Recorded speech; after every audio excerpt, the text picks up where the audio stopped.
cirugía, más que nada la parte quirúrgica, va dirigida también a ustedes como médicos generales, porque no solo los cirujanos se nos complican los pacientes, las complicaciones médicas existen a todo nivel. Así que ustedes como médicos generales también, cuando ejerzan, van a estar expuestos a que los pacientes se les compliquen. Todo esto tiene un marco médico legal también, que lo van a tener ustedes en otras clases, pero esto les sirve también como referencia para tener presente eso, que es importante. Parte de la medicina son las complicaciones. O sea, cuando uno va a ejercer como médico, tiene que asumir que tarde o temprano se le va a complicar un paciente. Y eso es así. En cirugía tenemos un dicho que dice que al único cirujano que no se le complica ni un paciente es al que no opera. Porque el que opera, tarde o temprano, se le va a complicar un paciente. Es parte de la medicina.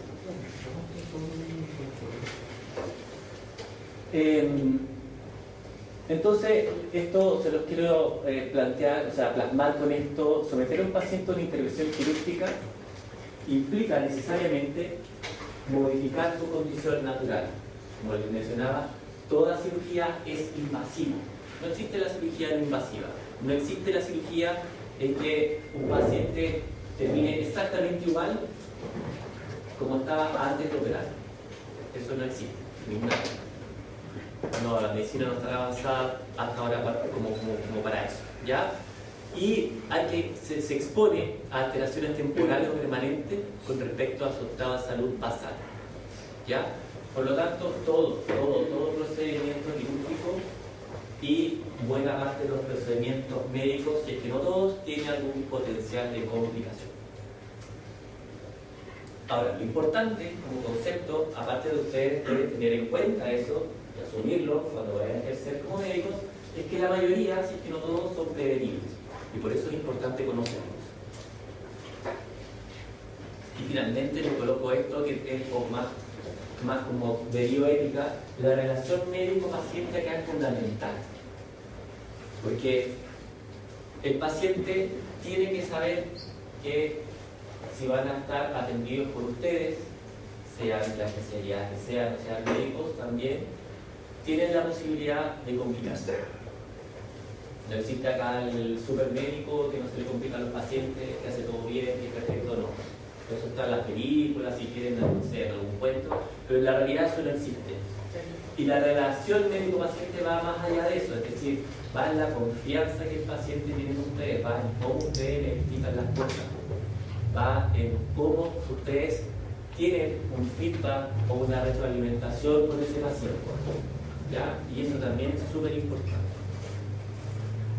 El hospital es un lugar hostil, es un lugar al que una persona sana no debería ir, ¿cierto? A un lugar donde van los enfermos, pero el que entra en un hospital es una persona que va a ser sometida a distintos tipos de evaluaciones, procedimientos invasivos, no invasivos, pero básicamente es un lugar hostil porque puede dañar a los pacientes y en todo nivel de situaciones, es decir, desde que ese paciente subió la escalera del hospital, se tropezó y se cayó, hasta otro paciente que lo operamos, ¿cierto? Que se complicó y que también quedó con una secuela. Es decir, a todo nivel de lo que ustedes puedan imaginar, un paciente puede tener algún problema en un hospital o en algún entorno médico.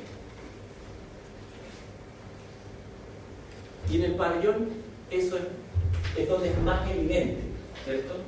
Porque nosotros vamos a hacer un daño, entre comillas, ¿cierto?, voluntario al paciente. Le vamos a hacer una herida a propósito. Vamos a ingresar a una cavidad, vamos a extirpar un órgano porque queremos hacerlo y voluntariamente le vamos a hacer un daño a ese paciente. Y voluntariamente también estamos exponiendo a ese paciente a una infinidad de complicaciones. Y en el pabellón esto es muy característico. No es porque en la cirugía se nos compliquen más que en otras cosas, pero es muy evidente porque abrimos a los pacientes, generamos heridas, hacemos cosas que como que impactan mucho, entonces como que se nota mucho en la cirugía. Vamos a hablar un poquito del postoperatorio, porque eso es importante para definir qué tipo de complicaciones vamos a tener, ¿ya? En el postoperatorio es la instancia en que el paciente se empieza a recuperar después de una cirugía. Después que termina la cirugía, se recupera del proceso anestésico, dependiendo de qué tipo de anestesia se le dio a ese paciente. El paciente de a poquito empieza a recuperarse. Y este momento se llama postoperatorio. Se va a dividir en distintas partes. Bueno, este es el periodo que transcurre entre el término de la cirugía y la recuperación parcial o total del paciente, parcial cuando hay secuelas, ¿ya? Y se divide en postoperatorio inmediato, que son las horas después de que termina la cirugía. El postoperatorio inmediato, si ustedes quieren, o medio, que tiene como del orden de los días, y el tardío, que dura semanas o meses. Y en todas estas etapas del postoperatorio el paciente se está recuperando. Es decir, ¿cómo? ¿El paciente se demora meses en recuperarse de una cirugía? Sí. Puede demorarse meses, especialmente si tuvo alguna secuela, requiere alguna rehabilitación. Piensen, eso lo van a ver en la clase de fisiopatología de herida y cicatrización. ¿Alguien sabe cuánto demora en cicatrizar una herida? Después se lo pregunto a ustedes, porque no han tenido la clase todavía. Más o menos. 7 días, 10 días. ¿Alguien da más? ¿Alguien da menos? Va a depender del tipo de herida. Va a depender del tipo de herida, sí, pero no tanto. Allá por acá, algún participante, número, ¿cuánto se demora en cicatrizar una herida? 2 semanas. 2 semanas. 3 semanas, un mes.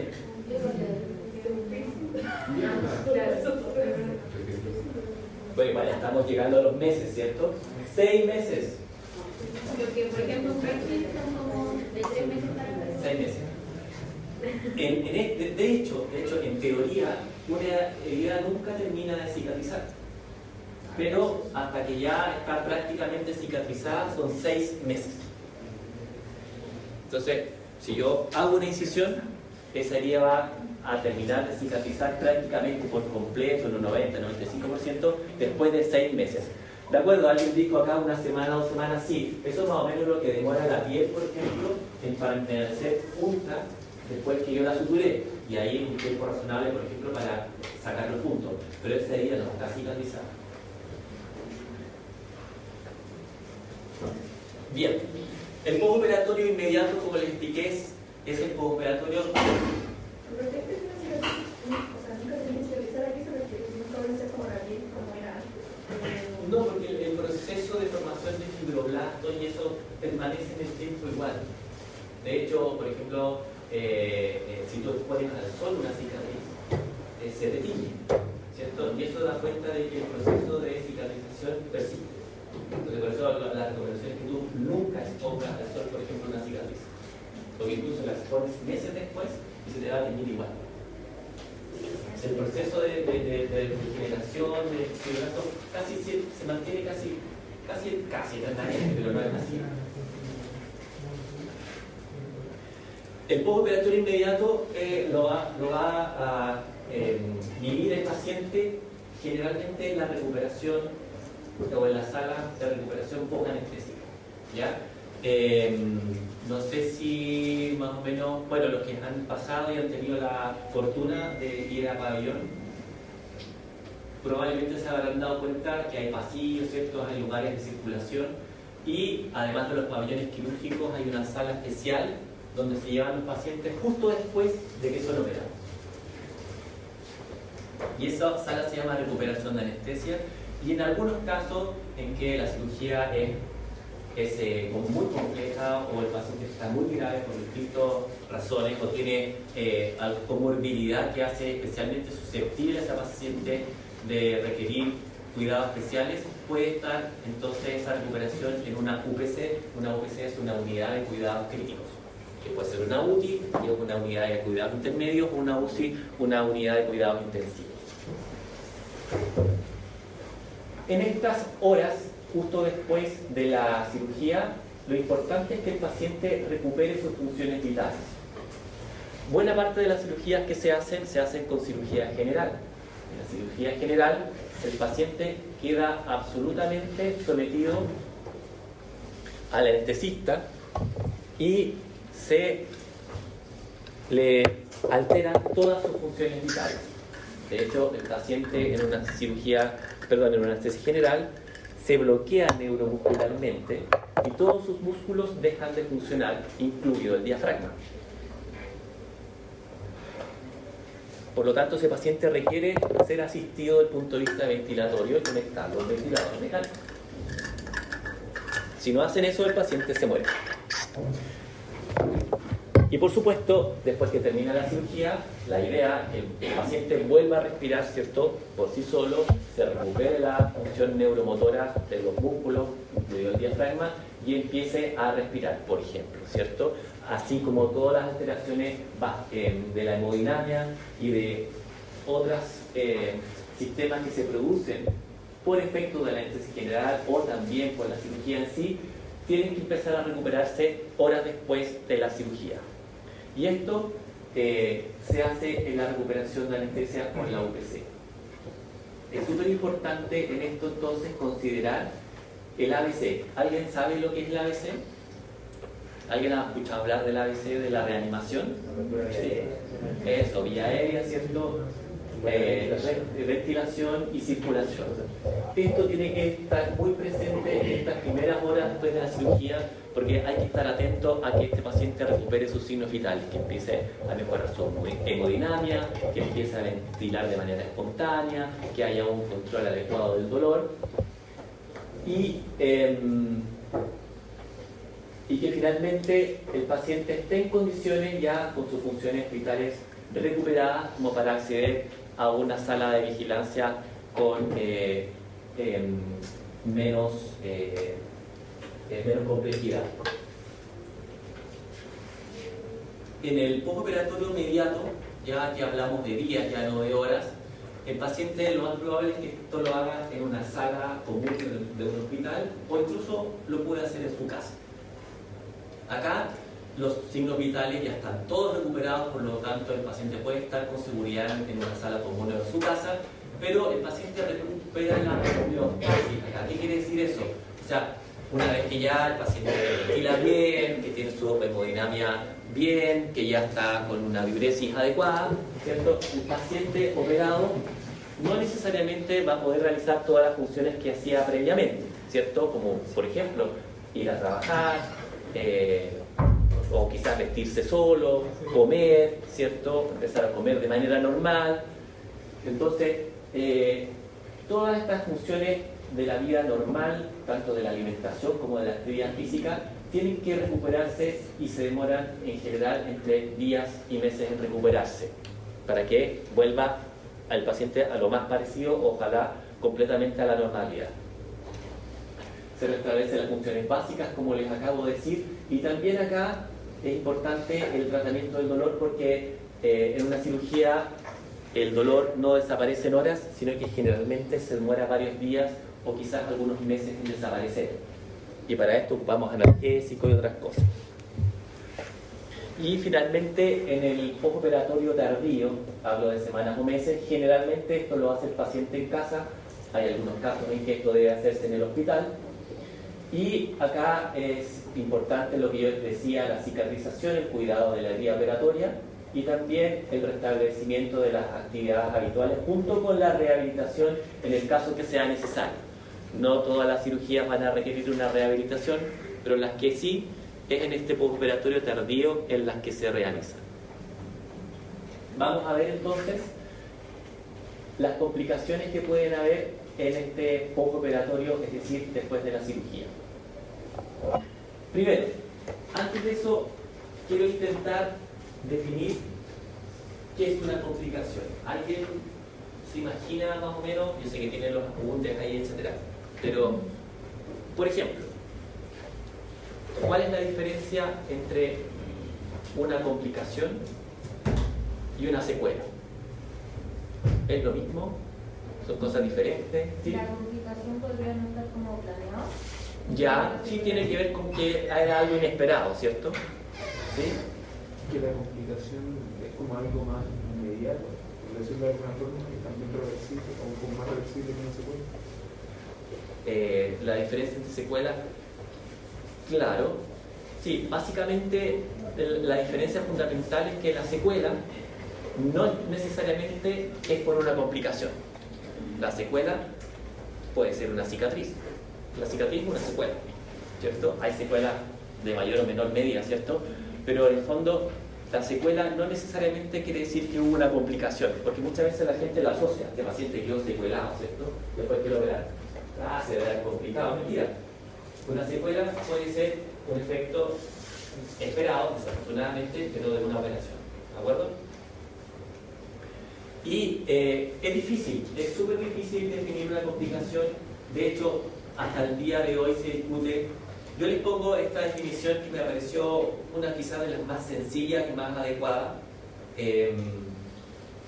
Está publicada en un documento, en una revista de ética en el 2009, y lo define de esta manera, y hay 4 cosas fundamentales. Primero, como decía por ahí el compañero, es un efecto no esperado, no deseado. Yo no me esperaba que pase una complicación, nadie se lo espera. Otro punto importante, derivado directamente de la cirugía. ¿Ya? Hay problemas que yo puede que no me espere, pero no necesariamente son derivados exactamente de la cirugía. Pueden ser de la condición del paciente u otra causa, ¿ya? Pero debe demostrarse en el fondo que es consecuencia directa de la cirugía, y por supuesto que afecta al paciente, es decir, algo pasó y que lo afectó, porque a veces pasan cosas, pero puede que al paciente no lo afecte, ¿de acuerdo? Eso no es una complicación. Y que no habría ocurrido, esto es importante, si la cirugía se hubiese realizado tan bien como razonablemente se podía esperar. ¿Por qué es importante esto? Porque acá viene en consideración de que si pasa algo que yo no esperaba, que afectó al paciente, pero la cirugía se hizo tan bien como razonablemente se podía esperar, no necesariamente se considera una complicación. Y esto tiene que ver más que nada como con el marco legal. Si bien pudo haber pasado algún error o algún problema, la cirugía se hizo como se debía hacer. Por lo tanto, aunque pasó, esto, por lo menos desde el punto de vista médico legal, no necesariamente puede ser considerado una complicación médica. ¿Entienden el concepto, cierto? ¿Sí? ¿Una complicación postoperatoria siempre antes de un problema médico legal? No necesariamente. Van a ver ahí que les voy a mostrar que los pacientes se complican mucho más seguido de lo que ustedes creen. La verdad es que es súper importante este tema de las complicaciones, ¿ya? Consideren más o menos que se estima que cada año más o menos se operan alrededor de 200 millones de personas a nivel mundial, 200 millones. Imagínense 200 millones, 10 chiles completos operándose cada año. Y las complicaciones quirúrgicas existen. De hecho, se estima que cerca de 1 millón de personas fallecen al año por complicaciones quirúrgicas. Solo por complicaciones quirúrgicas, sin considerar los que quedan con alguna secuela, con algún problema. Es decir, hablamos acá solo de mortalidad,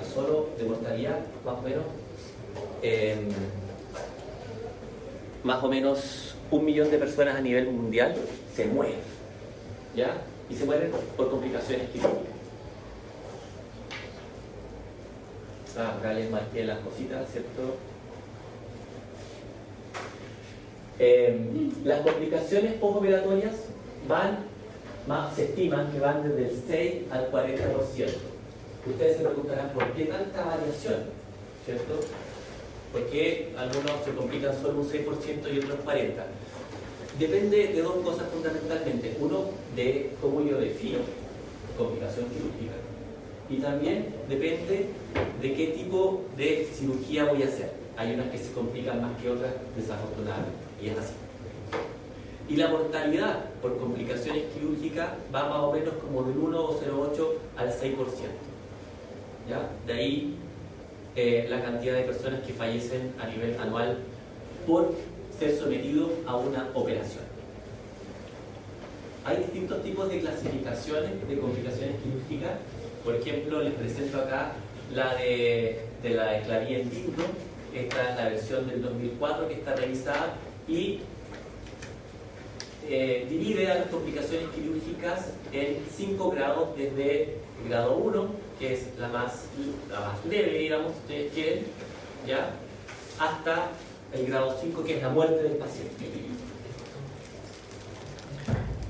Este tipo de clasificación nosotros, por lo general, no la utilizamos en el ejercicio diario de la cirugía. Más que nada se usa en investigaciones clínicas para hacer comparaciones. Entonces yo quiero, por ejemplo, voy a hacer un tipo de cirugía diferente, un abordaje quirúrgico que no lo había hecho antes y lo quiero probar. Entonces, por ejemplo, puedo utilizar la clasificación de Clavier-Lindo para compararla con otro tipo de procedimiento, otro tipo de abordaje quirúrgico, a ver si se complica más o menos que la que yo estoy proponiendo, ¿ya? Pero en la verdad es que en el quehacer diario no lo utilizamos. Hay otro tipo de clasificaciones, pero les pongo esta que es la más utilizada. En general, las complicaciones son innumerables, como los abordajes quirúrgicos. Hay libros escritos especiales de complicaciones en cirugía. Ya acá les presento la segunda edición de Michael Mulholland y habla de todo tipo de complicaciones quirúrgicas, hay unas fotos ahí, cosas, ¿cierto?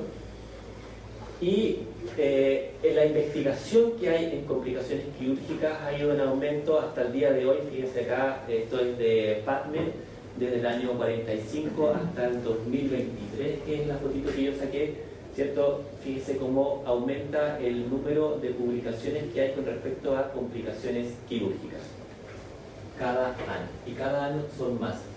De hecho, no sé si aparece el número ahí de las complicaciones totales, no, pero es una página de 39.316 y creo que cada página tiene como 10, es decir, ahí hay como casi 400.000 publicaciones solo de complicaciones quirúrgicas. Entonces, es un tema súper importante. ¿Por qué es importante? Porque las complicaciones, la mayoría, si es que no todas, se pueden prevenir y por eso tenemos que conocerlas. Dependen de muchos factores, del paciente, de la patología, del equipo médico, ¿ya? Y de nuevo les recalco, y soy majadero en esto, lo importante es que se pueden prevenir y para eso las estudiamos y para eso yo se las presento a ustedes, porque podemos prevenir un montón de cosas. ¿Qué cosas son importantes de los pacientes? Los antecedentes médicos y quirúrgicos, los pacientes que tienen enfermedades, que tienen antecedentes previos, que han sido operados, se complican más que los que no. Los que tienen más edad también, la edad es un factor de riesgo. La condición general del paciente, más que la edad, hoy en día es la condición general. Se pueden operar pacientes de 100 años y más se han operado. Y se pueden operar pacientes más jóvenes también. Más que la edad, hoy en día lo que importa es la condición general del paciente. Podemos encontrar un paciente de 50 años que está muy deteriorado por distintas razones, porque tiene enfermedades previas, porque tiene una mala nutrición, etc.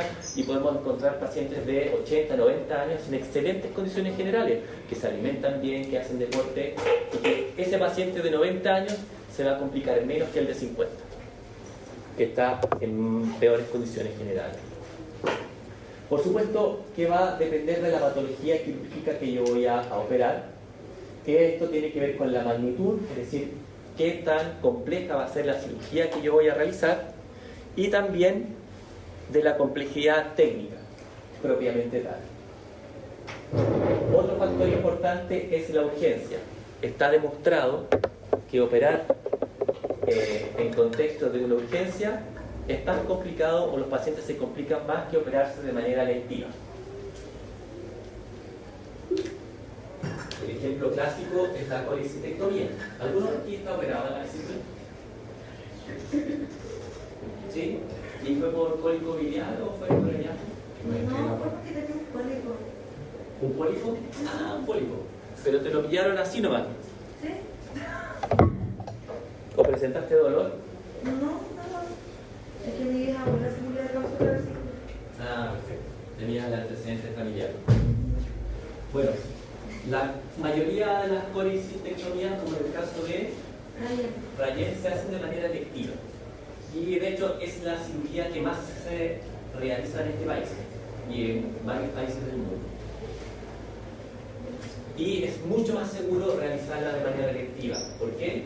Porque el paciente es un paciente conocido, es un paciente que está tranquilo, es un paciente que yo tengo tiempo de estudiar, tiempo de prevenir cosas si es que las debo prevenir y realizarlo de manera tranquila, con toda la seguridad que pueda para que ese paciente se me complique lo menos posible. Distinto es la urgencia. La mayoría de las veces en la urgencia yo no tengo tanto tiempo para prevenir lo que tengo que prevenir, si es que debo prevenir algo. Los pacientes llegan en peores condiciones generales porque si tengo que operar algo de urgencia es porque algo está pasando importante dentro del paciente y que necesito tratarlo de manera rápida. Entonces, por lo general, el paciente ya está un poco menos complicado, en peores condiciones generales. Y finalmente, en la cirugía de urgencia, el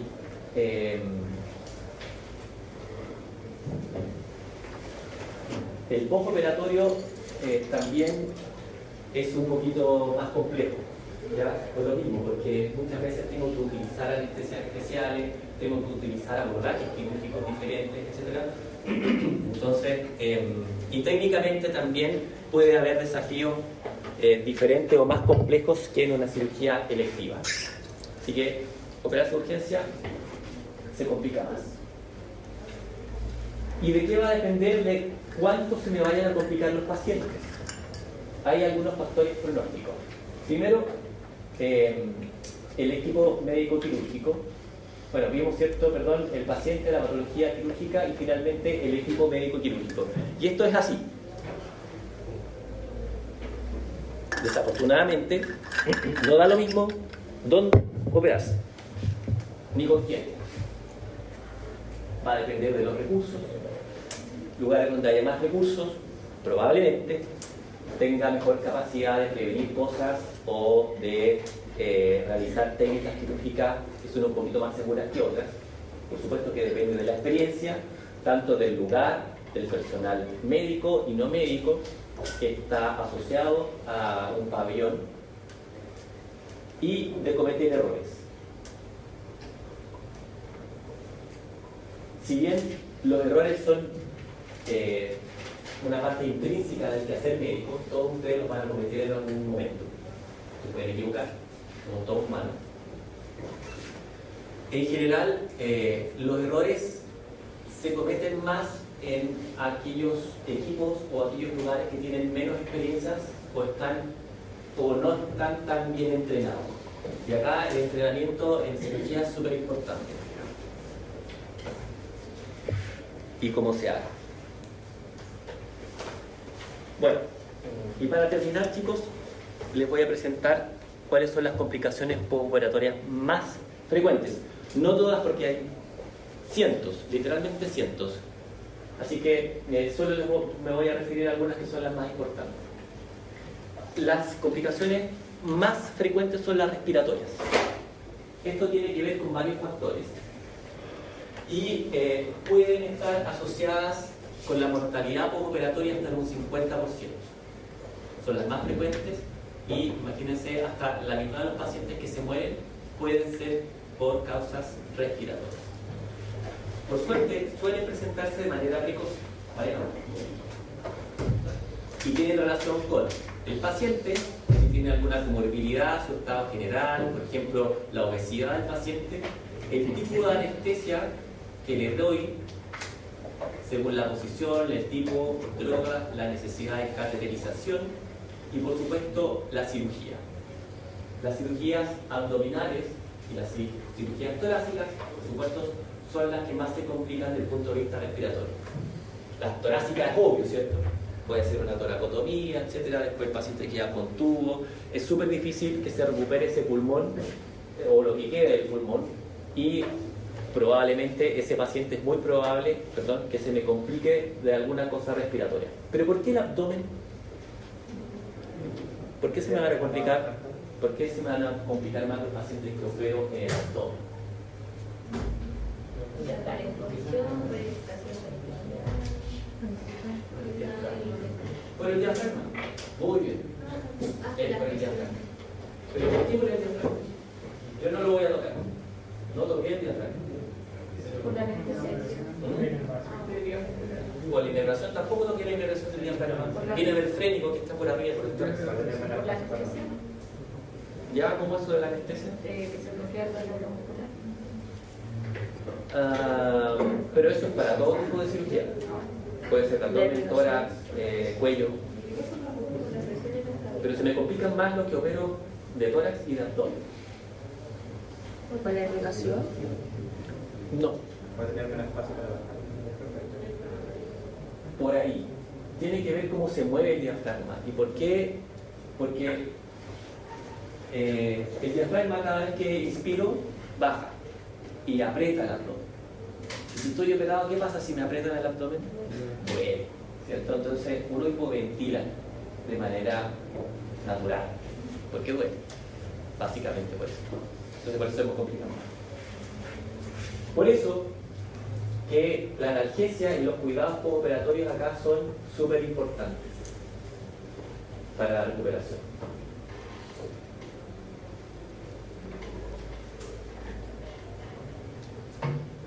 ¿Cómo se me puede complicar desde el punto de vista respiratorio un paciente? Primero, obstrucción de la vía aérea. Los pacientes que salen después de la anestesia general, en la anestesia general estuvieron con la vía aérea protegida, con un tubo porotraqueal, y después que termina la anestesia, el tubo se sale. Pero el paciente todavía está bajo el efecto de los fármacos anestésicos. Así es que, por distintas razones, en la vía aérea se me puede se me puede obstruir. Ya el paciente no tiene protegida la vía aérea y se me puede obstruir, por eso tengo que estar atento del ABC, y puede ser una de las complicaciones justo en el postoperatorio inmediato. La hipoventilación tiene que ver con lo que yo les decía, básicamente con el dolor, especialmente en la cirugía torácica, por supuesto, en el abdominal, se hipoventila de manera espontánea por el dolor. La telectasia tiene que ver con la hipoventilación, es la complicación respiratoria más frecuente. Ya les voy a explicar de qué se trata. La neumonía es una complicación y tiene que ver con la aspiración después de una cirugía. El paciente con cirugía general, con anestesia general, tiene la vía aérea protegida, como les dije, y una vez que se desprotege, el paciente puede aspirar contenido gástrico, por ejemplo, o dependiendo de qué tipo de cirugía ahí se puede aspirar sangre también, y eso puede ser una neumonía aspirativa. El edema pulmonar agudo ya es una complicación que tiene que ver más con el estado en general del paciente. Esto se da más que nada en pacientes graves, es algo un poquito más metabólico. Lo mismo que el triste respiratorio. Y el neumotórax y el hemotórax es una complicación que se da la mayoría de las veces asociado a la necesidad de cateterización de los pacientes. ¿Qué es la cateterización? Colocar catéteres, me refiero específicamente a vías venosas centrales, y que muchas veces, como una complicación de eso, puedo generar un neumo o un hemotórax o un hemoneumotórax. ¿Cómo se trata? Por supuesto que va a depender de la patología y su causa. El problema de las complicaciones respiratorias que generan hipoxemia, ya sea por disminución del aporte de oxígeno o por un trastorno ventilación-perfusión. ¿Saben lo que es un trastorno ventilación-perfusión? ¿Trastorno BQ? No lo han visto, ¿sí? ¿Ustedes lo vieron? Pero no se acuerdan. Tiene que ver con la cantidad de analogía como de que estaba viendo un video. Como de la percusión. Claro. ¿Falta qué? ¿Irrigación o qué otra cosa? Claro, hay un problema de intercambio gaseoso, ¿cierto? Los alvéolos, donde por una parte hay aire y por otra parte está la circulación. Algo pasa ahí entre medio que esa perfusión no es adecuada, ese intercambio, ese es un trastorno BQ o ventilación-perfusión. Y esta hipoxemia o esta disminución del aporte de oxígeno o trastorno BQ me va a generar una insuficiencia respiratoria parcial o total. Parcial cuando tengo solo una hipoxemia, es decir, disminución de la cantidad de oxígeno en la sangre, y total cuando hay disminución del oxígeno y aumento del dióxido de carbono. Esa es la definición, ¿ya? ¿Y cuál es el problema? Que la hipoxemia me va a generar daño tisular, porque llega menos oxígeno a la sangre y llega menos oxígeno a esa herida o a ese lugar donde operé, y eso puede generar problemas más durante y más adelante. Y por supuesto me va a generar una alteración de la recuperación postoperatoria. La atelectasia, que es la complicación respiratoria más frecuente, es básicamente que el pulmón se achurrusca en algún lugar, se colapsa, ¿verdad? Dicho más técnicamente. Y se suele presentar precozmente en el postoperatorio inmediato o mediato, puede ser. Tiene que ver por la disminución del esfuerzo respiratorio, por el dolor. El diafragma se mueve muy poquitito porque el paciente le duele y entonces no se inflan suficientemente los alvéolos y se colapsa. Se manifiesta clínicamente por fiebre, taquicardia, taquipnea y disnea. Al examen físico va a haber una disminución donde está la atelectasia de los ruidos pulmonares, se pueden escuchar crépitos y material de la percusión, y en la radiografía se va a ver así. En la anteroposterior no se ve mucho, ya se ve como una se ve un poquito más radiopaco aquí, pero en la lateral se ve claramente esta figura como cuña radiopaca, que es la atelectasia. Las atelectasias, lo ideal es prevenirlas, son más frecuentes en los pacientes tabáquicos. Si el paciente está en posición semisentada, ayuda, una buena analgesia ayuda, y el uso de broncodilatadores y kinesiología, tanto para la prevención como para el tratamiento. La fiebre es la segunda complicación en frecuencia después de las complicaciones respiratorias. La fiebre se da se da de manera frecuente después de la cirugía. Es bastante común. Se estima que hasta un 60% de los pacientes pueden presentar fiebre después de una cirugía. Yo creo que es harto más de la mitad. ¿No creen ustedes? ¿Y por qué le puede dar fiebre a un paciente? Por estrés. Por una respuesta inmune, por el estrés quirúrgico, más que el paciente esté estresado, sino que el estrés quirúrgico, ¿cierto? Lo importante es que hay causas infecciosas y no infecciosas. Y el tiempo nos puede hacer o orientar a la causa infecciosa o no infecciosa. Esto no es así a rajatabla, pero nos orienta, ¿de acuerdo? En general, cuando la fiebre aparece antes de las 72 horas o los 3 días, se debería deber a causas no infecciosas, por lo general. Esto no es así, pasaron los 3 días, ya no hay causas, todas las causas son infecciosas. En general, las que se darán después de los 3 días o las 72 horas son por causas infecciosas. Solo para orientación. Infecciosa, lo clásico, infección del día operatorio. Por lo general, se da después de los 3 días, más o menos como por ahí, por el 5º o 7º día, empieza a verse ahí la herida enrojecida, puede haber salida de material seropurulento, el paciente puede presentar fiebre, malestar general, infección de la herida operatoria. La neumonía, por supuesto que también se puede presentar con fiebre, es una complicación respiratoria, la infección urinaria, más frecuente en los pacientes que requieren una cateterización urinaria. La flebititis, que es la infección de un vaso venoso. Todos los pacientes que van a ser sometidos a una cirugía deben tener una vía venosa permeable, al menos una. Y una posible complicación de una vía venosa es la flebitis, la infección. Abscesos que pueden estar en relación a la herida operatoria o alguna cavidad o algún lugar donde yo accedí desde el punto de vista quirúrgico.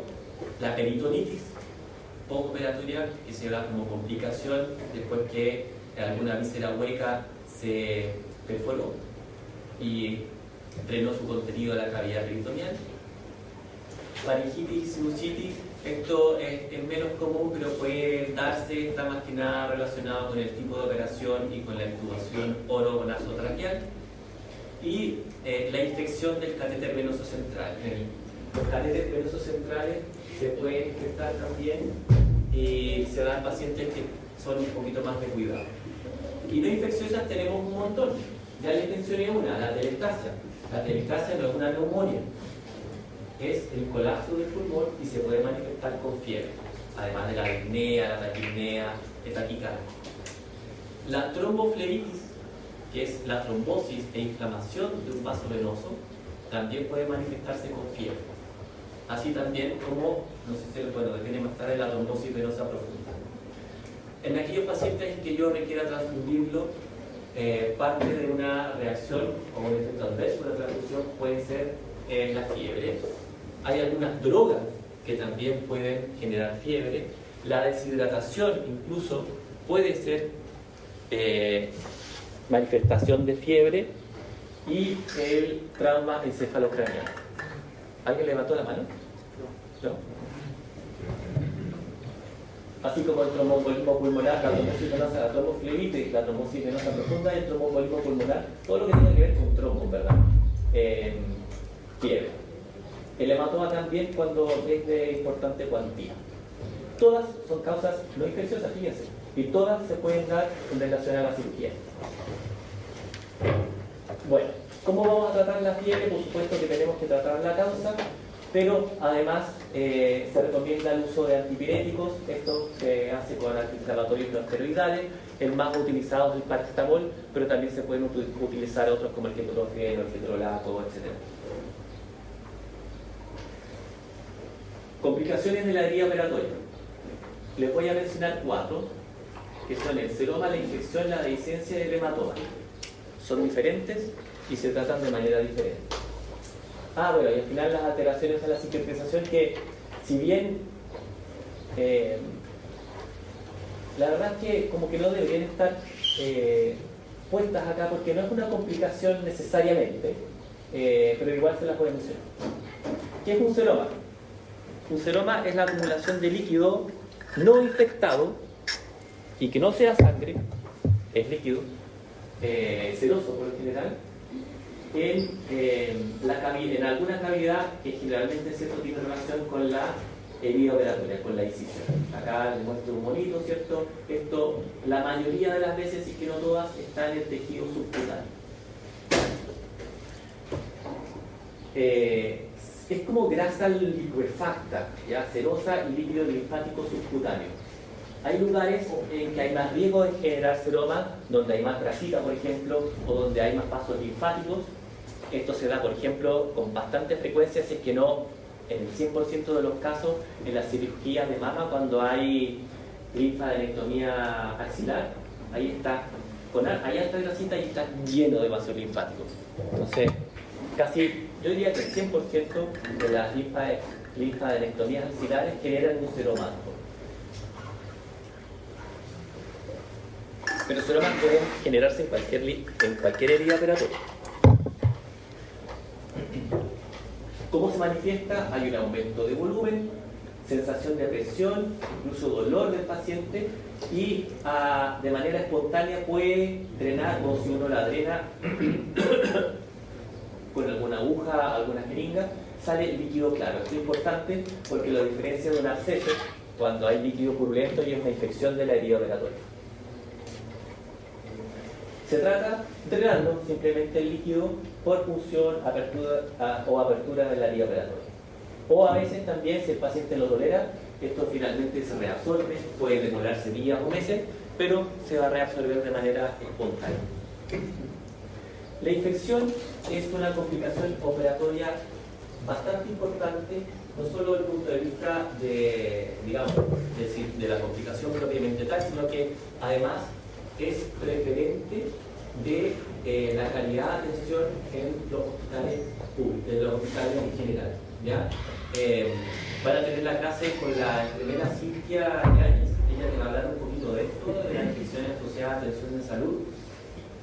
Y una de las cosas que se cuantifican para medir la calidad de un centro asistencial es esto, el número de infecciones de vía operatoria que tiene el centro asistencial u el hospital. ¿Qué pasa? ¿Por qué se infecta una vía operatoria? Porque hay colonización bacteriana y después de esa colonización, proliferación. Recordad que, ¿sí?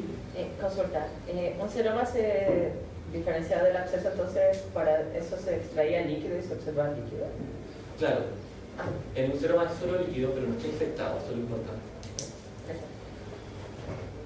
Recordar que si bien uno hace una aseptización del campo quirúrgico cuando uno va a operar, disminuyendo la carga bacteriana que tiene la piel, por ejemplo, o también uno, para tener un seminario de eso, hace una antibiótico profilaxis para disminuir la carga bacteriana de algún lugar que yo voy a acceder, una víscera hueca, por ejemplo, el colon. No elimino por completo las bacterias. Entonces, bacterias van a quedar igual. Y por supuesto, son susceptibles de proliferar y generar una infección. ¿Ya? La piel, por ejemplo, no se esteriliza, se aseptiza. Lo más frecuente es el Staphylococcus aureus, que es un bicharraco que vive acá en nuestra piel de manera, es parte de la flora común, ¿ya? Y se estima más o menos que el 40% está en el 40% de las infecciones postoperatorias dependiendo de la operación, ¿ya? Como les decía, generalmente se manifiesta después del tercer día, más que nada como entre el quinto y el séptimo día aparece eritema alrededor de la vía operatoria, edema, como se ve un poquito acá, y la mayoría de las veces uno aprieta un poquito esta herida y sale líquido material purulento.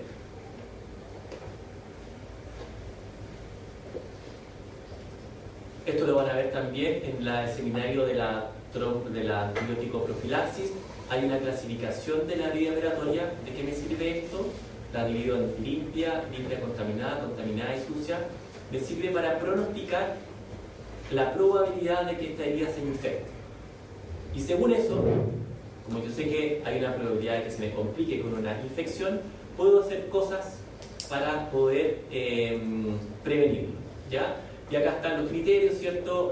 Limpia, cuando no hay apertura de viscera hueca, hay un cierre primario de la herida, no hay inflamación, no se ha violado la técnica séptica, es un procedimiento electivo, como les decía, de urgencia, la limpia contaminada ya, puede haber una viscera hueca abierta pero controlada, sin inflamación, hay un cierre primario de la herida, violación mínima de la técnica séptica, puede haber uso de drenaje si es que es necesario, bueno, etcétera. Lo van a ver con más detalle en el seminario, pero lo importante es que yo puedo prevenir esto y lo hago con la profilaxis antibiótica.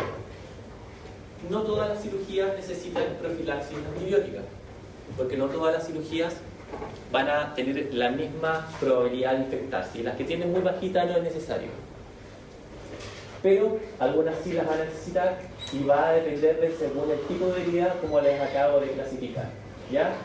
En general, las limpias es controversial si hay que usar o no antibiótico profilaxis. Las limpias contaminadas está indicado y el tipo de antibiótico va a depender del lugar donde yo voy a acceder. Las contaminadas y sucias tienen indicada el antibiótico profilaxis, pero además el tratamiento antibiótico posterior, es decir, después que yo termino la cirugía, el antibiótico profilaxis es antibiótico que se da antes de la cirugía, antes de hacer la incisión, de hacer la operación, yo le doy antibióticos a ese paciente para bajar la carga bacteriana. Pero las heridas que son consideradas contaminadas o sucias además de ese antibiótico que yo le di antes, le tengo que dar tratamiento después. ¿Y qué antibiótico? Según la cirugía, básicamente. No voy a entrar en detalle de eso ahora tampoco. Bueno, ¿cómo tratamos esto?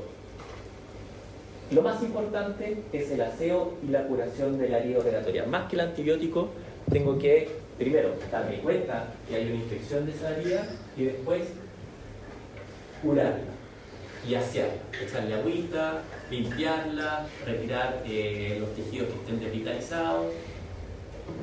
Y esa herida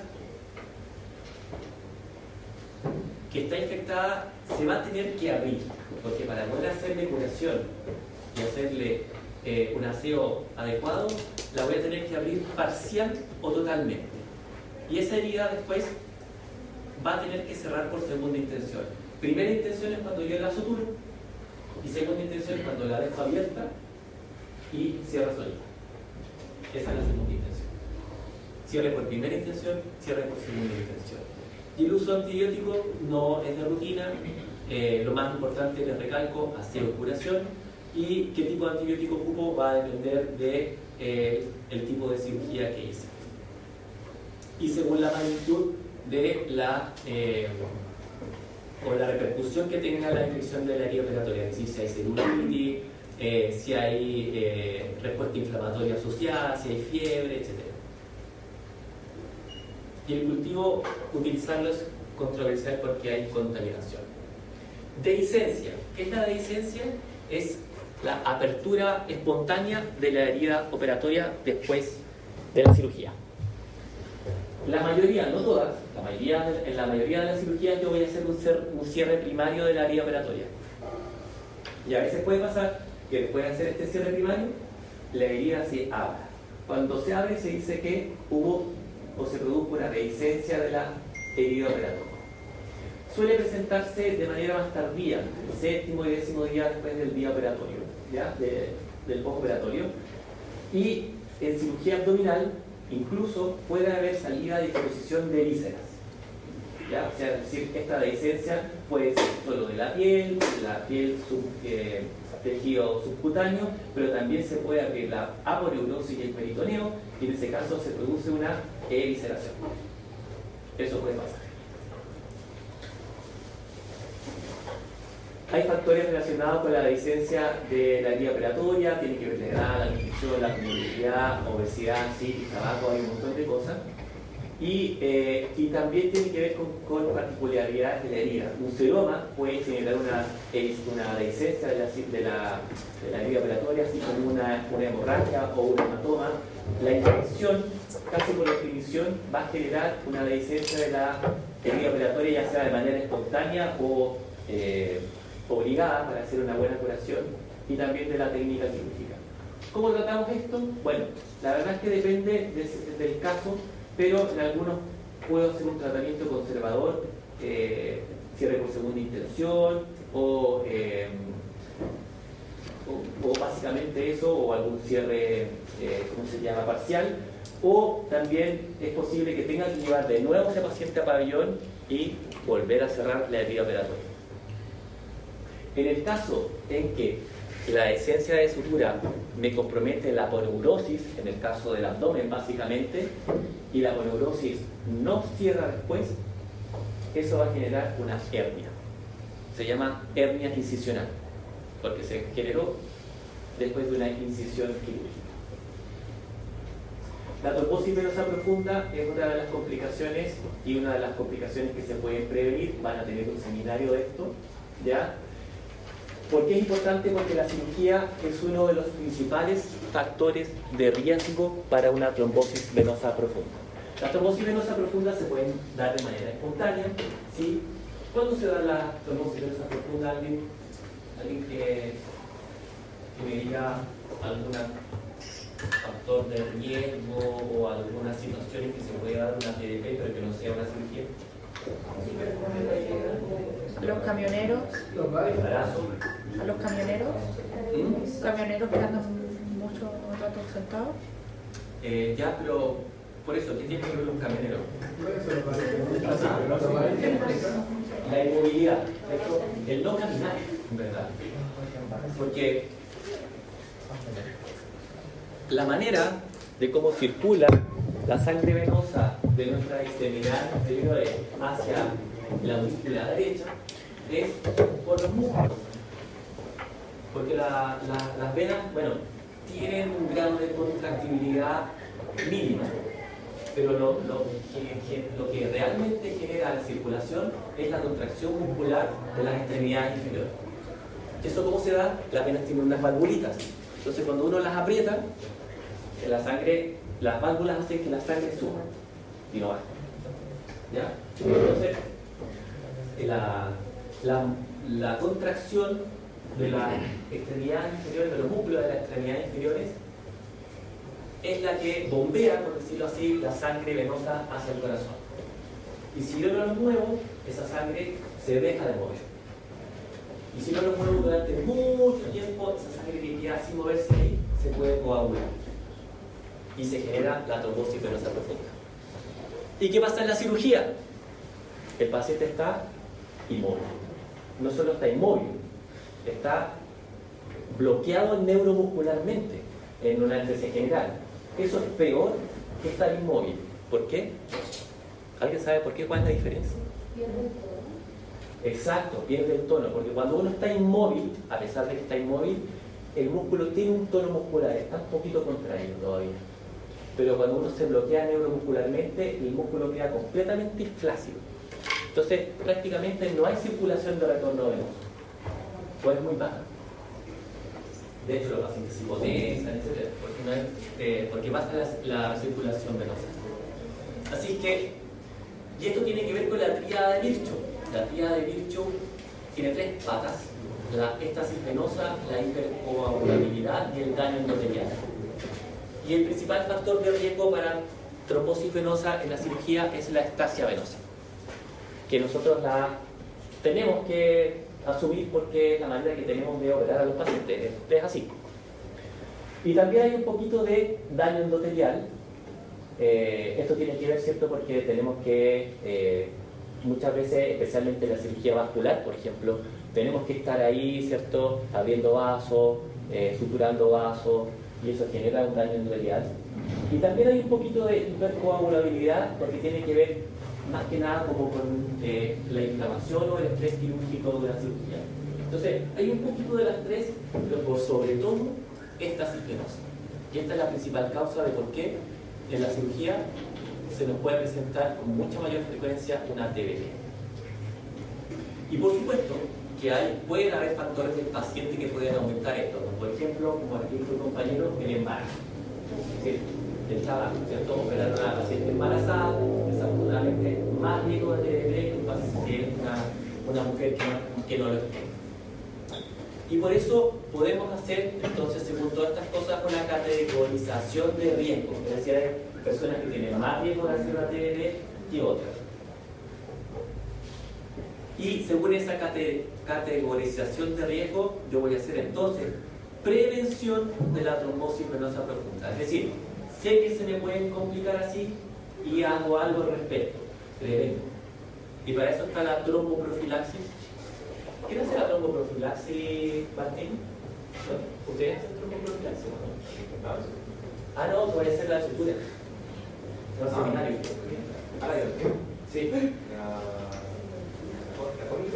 Pero por ahí ¿cuándo tienes enseñado? Sí.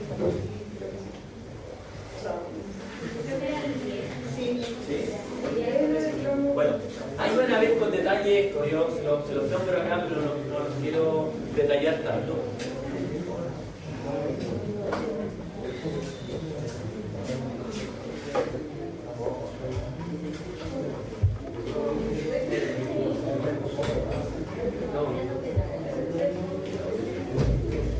¿Ya? Y la tromboprofilaxis es fundamental en cirugía. Y para eso podemos hacer varias cosas. Primero, hay unas medias especiales, que son medidas mecánicas y no mecánicas. Dentro de las medidas mecánicas están la elastocompresión Son unas heridas especiales, o sea, unas medidas especiales. Por ejemplo, acá, muy probable a la compañera que la operaron, ¿cierto? Tuvo que ocupar esas medias que son súper incómodas y que te dicen que no te las saques hasta que vayas a tu casa. Porque sí, sirve para prevenir la trombosis venosa profunda, ayudar, ¿cierto? Como uno estuvo inmóvil o está inmóvil durante la cirugía, son las medias que tienen o deberían tener diferentes grados de compresión según el lugar. Son más apretadas a distal y menos apretadas hacia proximal. Entonces eso favorece el retorno venoso. También está la compresión neumática alternada. Estos ocupan pacientes que tienen alto riesgo. Son una especie de, también, como calcetas gigantes que se inflan y se desinflan de manera alternada con una bomba de aire. Y esto literalmente, ¿cierto?, bombea la sangre venosa hacia proximal. Y la otra manera que yo puedo prevenir la trombosis venosa profunda es con anticoagulantes. Y para esto lo más utilizados son las heparinas. Antiguamente la heparina no fraccionada, hoy en día prácticamente lo que se ocupa es la heparina de bajo peso molecular. Esto es una trombosis venosa profunda, más o menos así se ve. Hay edema, puede haber eritema, se ve claramente, ¿cierto?, la diferencia del grosor acá de la pierna del paciente y del tobillo. Hay dolor, se manifiesta con mucho dolor por lo general. Empastamiento, esto quiere decir que el musculito que está por detrás, ¿cierto?, los gastrocnemios, que deberían estar blanditos, están como duros, están empastados. Y se puede gatillar el signo de Hoffmann. Esto se hace con la extensión forzada del tobillo del pie, y eso genera un dolor en la pantorrilla donde están los gastrocnemios. Ese es el signo de Hoffmann. Ojo que hasta el 40%, incluso 50% de las trombosis venosas profundas pueden ser asintomáticas. Esto se ha hecho con estudios. A todos los pacientes que se operan se les hace una ecodoppler, que es el estudio de imagen que certifica que hay una trombosis venosa profunda. Se han hecho este tipo de estudios y se ha detectado hasta que en un 40% puede haber una trombosis venosa que incluso que no es clínica, ¿ya? Que no necesariamente se va a manifestar clínicamente y que pasan desapercibidas porque son generalmente trombosis pequeñas o que se repercunden de manera espontánea, pero están y se producen. ¿Y cómo las voy a diagnosticar? Con el ecodoppler venoso. ¿Entienden lo que es un ecodoppler, cierto? ¿Alguien no lo sabe? Puede decirlo. Sí, no necesariamente tiene que saber. ¿No saben? Más o menos. Bueno, una ecografía es un estudio de imagen que genera imágenes por el rebote de ondas de acústicas, digamos, o microacústicas en distintos tejidos. Donde más rebota, mientras más duro sea el tejido, más rebota. Entonces, por ejemplo, los huesos rebotan prácticamente todas las ondas y los huesos se ven, entre comillas, se ven negros, ¿ya? Y en los tejidos que más perfunden son en los, por supuesto, en líquido y en las grasas generalmente. Entonces, la ecografía se basa en el eco que se produce por ondas acústicas y que se refleja en los distintos tipos de tejidos, y eso genera imágenes, ¿ya? Eso más o menos es una ecografía. ¿Y cuál es el efecto Doppler? El efecto Doppler es lo mismo que pasa con el sonido cuando ustedes escuchan una ambulancia. La ambulancia hace pero cuando viene lejos, ¿cómo la escuchan? Más o menos rápido. Más rápido. Sí, cuando viene la ambulancia. Ese es el efecto Doppler, porque la onda de sonido, que tiene una cierta velocidad de expansión, si la propia fuente de sonido se va moviendo, para la persona que está antes, esas ondas viajan más rápido, porque se suma la velocidad del objeto que está produciendo la onda de frecuencia. ¿Entienden, no? Entonces, la frecuencia yo la voy a escuchar más rápida, antes, y al revés. El objeto que está produciendo la onda, si se aleja, la velocidad de la fuente que genera esa onda se le resta a la velocidad de frecuencia de la onda. Entonces la escucho más lenta, más baja. Ese es el efecto Doppler. Y esto, el efecto Doppler, se utiliza para evaluar circulación de algún líquido, más que nada la sangre, en vasos venosos, o sea, en vasos arteriales o venosos, bajo ese mismo concepto. Entonces, como la ecografía funciona con ondas de radio, o sea, con ondas de sonido, si la sangre, por ejemplo, viene hacia mí, esa onda de sonido va a salir con una frecuencia mayor. Pero si se aleja de mí, esa onda de sonido va a salir con una frecuencia menor, ¿cierto? Y eso en la pantalla se traduce con colores, rojo y azul. Entonces los rojos son los que vienen hacia mí y los azules los que se alejan de mí, básicamente eso. Y con eso yo puedo saber si el líquido que está dentro de un vaso va o viene, o incluso no se mueve. Puede ser que el líquido no se mueva. Entonces ahí queda negrito, sin color. Y en una TDP la sangre no se va a mover porque hay un trombo. Entonces con eso, y bueno, con otras características ecográficas, yo puedo diagnosticar una trombosis venosa profunda. Van a tener también un seminario de imágenes, pero no sé si les expliquen esto. Pero bueno, ahí ustedes se los pueden explicar a los chicos. ¿Cómo trato una TDP? Con lo mismo que utilicé para la prevención, con anticoagulante. La única diferencia es que aumento la dosis. Para la profilaxis ocupo dosis pequeñas, para la anticoagulación completa debo utilizar dosis mayores, básicamente.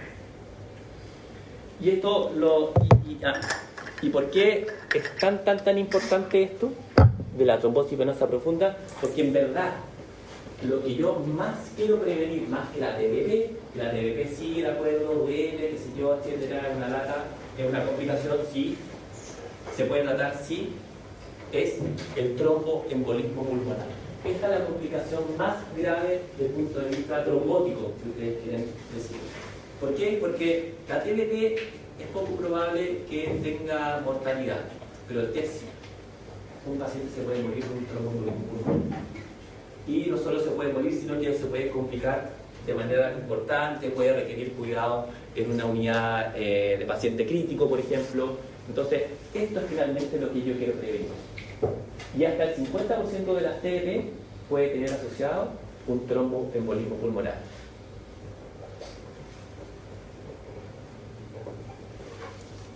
La hemorragia es otra complicación que se puede manifestar en una cirugía o después de una cirugía. Es importante este concepto, chicos. Toda cirugía sangra, toda. Lo que no sangre no es cirugía. Por eso, por ejemplo, los oftalmólogos dicen que operan, pero en verdad no operan, porque el ojo no sangra.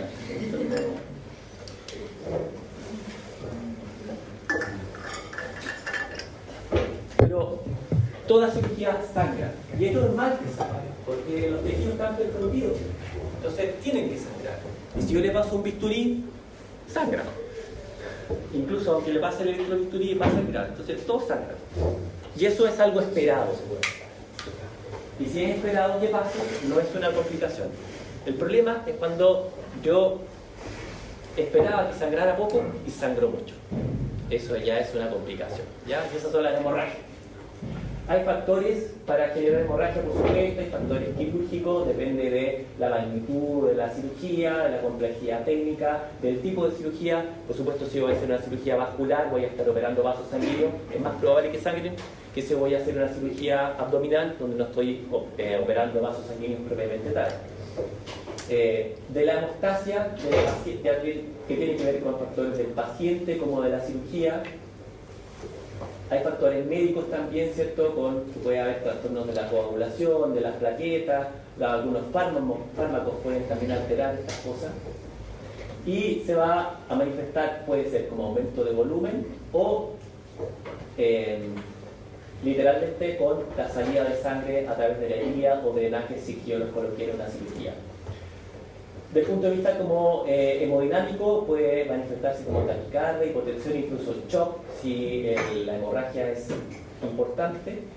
Y en el laboratorio se puede manifestar como caída del hematocrito y o de la hemoglobina. ¿Cómo trato esto? Por supuesto que tiene que ver según la causa, tengo que tratar factores, si tengo que corregir la coagulación o las plaquetas. Pero también es probable que tenga que tratarlo de manera quirúrgica. La mayoría, yo creo que sí, la mayoría pueden tratarse de manera conservadora. Se pueden hacer curaciones, se puede hacer compresión, pero algunas, desafortunadamente, vamos a tener que volver a llevar al paciente al pabellón. Sobre todo las que comprometen hemodinámicamente al paciente, porque cuando hay eso, quiere decir que la sangre, o sea, la hemorragia es de gran cuantía y por más que corrijamos los factores de la coagulación, por más que hagamos compresión, no, ahí va a haber que ir a buscar el vaso que está sangrando, ligar ese vaso, hacer la sutura que sea necesaria y corregir la hemorragia.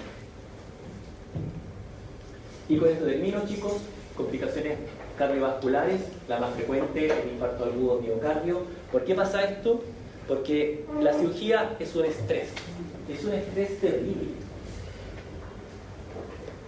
Aunque el paciente está anestesiado, está tranquilito, no se mueve, porque no pasa nada. La cirugía genera un estrés en la hemodinamia, en el metabolismo, en todo súper grande, y por supuesto que va a depender esto del tipo de cirugía. Cirugía más pequeña, menos estrés; cirugía más grandes, más estrés. La cirugía es considerada como un test de esfuerzo. Es como correr una maratón en algunas cirugías. Entonces imagínense ustedes un viejito de 80 años, diabético, hipertenso, que apenas camina, y ustedes lo van a someter a una cirugía cardiovascular o a una pancreatodenectomía, una tremenda cirugía. Es como obligar a ese viejito a hacer una maratón de 20 kilómetros. Por supuesto que ustedes ven al viejito ahí corriendo la maratón, obvio que va a estar estresado el pobre viejo, ¿cierto? Apenas va a poder correr. Pero aquí lo obligamos. Y obligamos a su corazón a bombear la sangre necesaria y obligamos a toda su fisiología a adecuarse hacia ese estrés. Entonces, en verdad, la cirugía es un tremendo test de esfuerzo. Considerar que más o menos el 30% de los pacientes que voy a operar van a tener enfermedad cardiovascular, sobre todo aquellos pacientes que son tabáquicos, por ejemplo, y esto también aumenta con la edad. Cada vez operamos pacientes más viejitos, cada vez hay más población vieja, porque vivimos más, porque tenemos más población, y este porcentaje, si es que no es más grande actualmente, probablemente va a aumentar en el tiempo. Por eso la necesidad del futuro sería mía. Les voy a ayudar. Y más o menos el 10% de la mortalidad postoperatoria es atribuible al infarto agudo de miocardio. No es menor. De 100 pacientes que se me mueren por una cirugía, uno va a ser por un infarto. El paciente salió todo bien en la cirugía, qué sé yo, pero el paciente le dio un infarto y se me murió por infarto. La mayoría, por suerte, es el postoperatorio inmediato, dentro de las 48 horas, ¿ya? Y acá está la parte fundamental de nuevo: detectar a aquellos pacientes que tengan riesgo para yo tomar todas las precauciones necesarias para que evitar esto pase. Para eso van a tener una clase con el doctor Rivera de evaluación preoperatoria. ¿Ya? También ahí hay libros, esa cuestión es para días de clase. Bueno, los especialistas, que son los anestesistas, se dedican a eso, y parte fundamental de la anestesia es la evaluación preoperatoria, particularmente para detectar a aquellos pacientes que están en riesgo cardiovascular. Y las segundas complicaciones cardiovasculares, pero menos frecuentes y menos importantes y mortales, son las arritmias. Pueden ser frecuentes, pero la mayoría son benignas. Hay factores como cardiopatías previas, alguna droga, el estrés quirúrgico. Y bueno, y hay muchas más. Ya, como les dije, hay libros que se dedican a esta cuestión. Hay complicaciones urológicas, hay renales, endocrinas, metabólicas, gastrointestinales, hematobiliares, neurológicas, de regulación térmica, todas las que ustedes quieran. Pero bueno, no se las voy a pasar todas y la clase que ya está aquí.